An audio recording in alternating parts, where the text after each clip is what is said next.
Over the last few days, federal troops have descended on the city of Portland using tear gas, batons, and taking protesters away in unmarked vans. But you know who says he's just dealing with a nationwide situation that's gotten out of control. Take a look.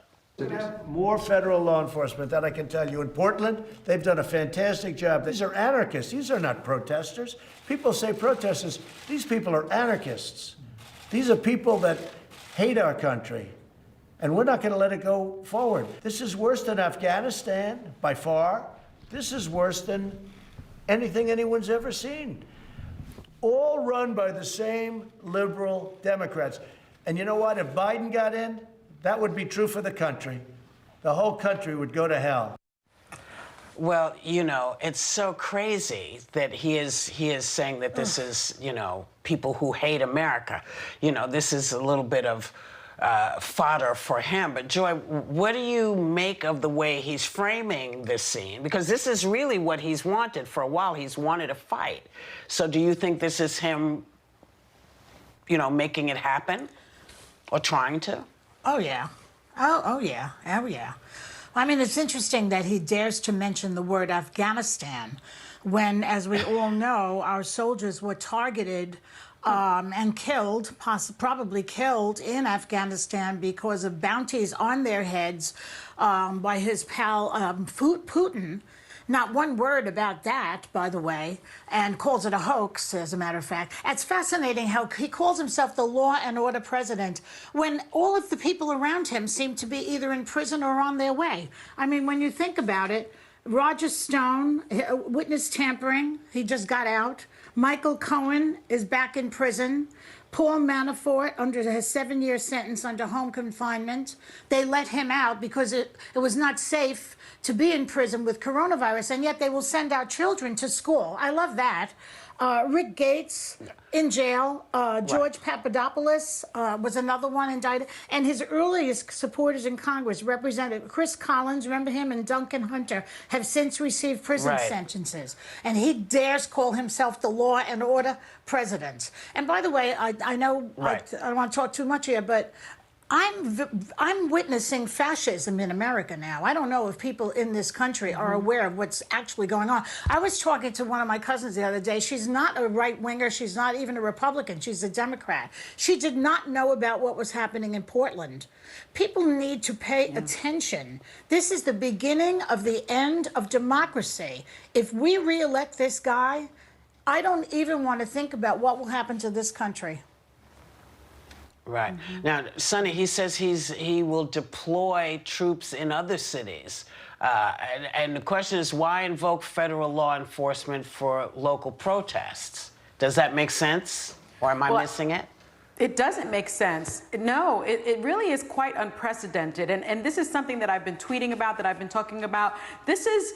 Every American should really be concerned when you have a U.S. president deploying federal troops under the pretext of protecting federal property from vandalism, which essentially is just graffiti, and using that pretext to use violence against people that are protesting, which is our rights, our constitutional right under the Constitution, and using that as a pretext and ratcheting up the violence.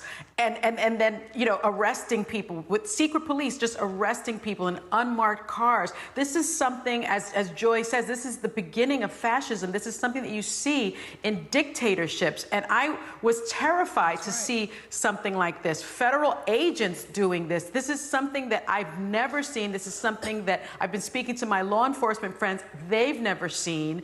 And I quite frankly think it's not only unconstitutional, I do think it's illegal. I know that the Oregon State Attorney General has filed a lawsuit against these federal agencies, but how long is that going to take, especially when you're talking about a president that's now saying he's sending it to Chicago and other states, and all those states, if you think about it, are run by Democrats. So this is just political posturing, putting people's lives at stake. I don't know if everyone saw the video of the Navy vet that was attacked by these federal agents with his hands down. He was doing nothing, and apparently his hand is broken in 2 places. And all he was asking is, why are you doing this? You're not upholding your oath to the Constitution. And they not only pepper sprayed him, they broke his hand in 2 places. This is not America. This is not American. We really, we have to pay attention, because we are going down this slippery slope, and we have really the actions of a dictator.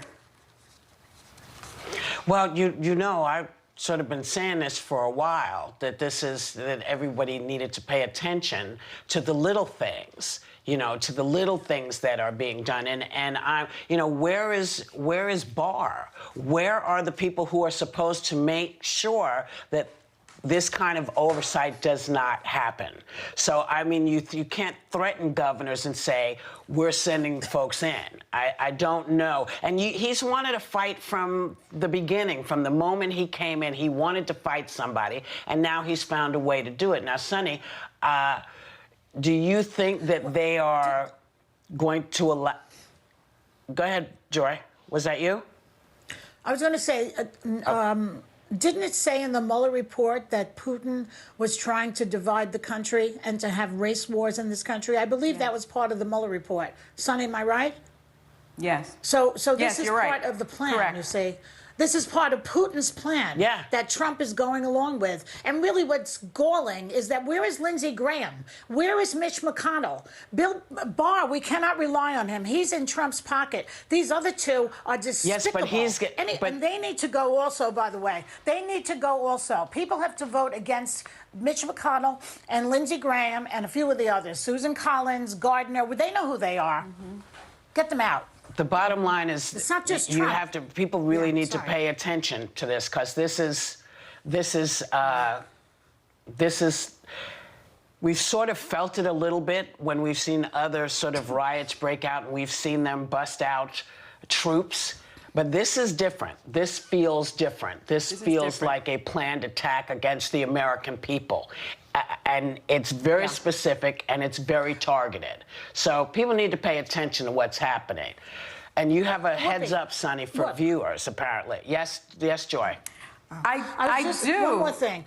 Do you know what this reminds me of? Back in the day when the militia, whatever they were, killed that kid at those children at Kent State.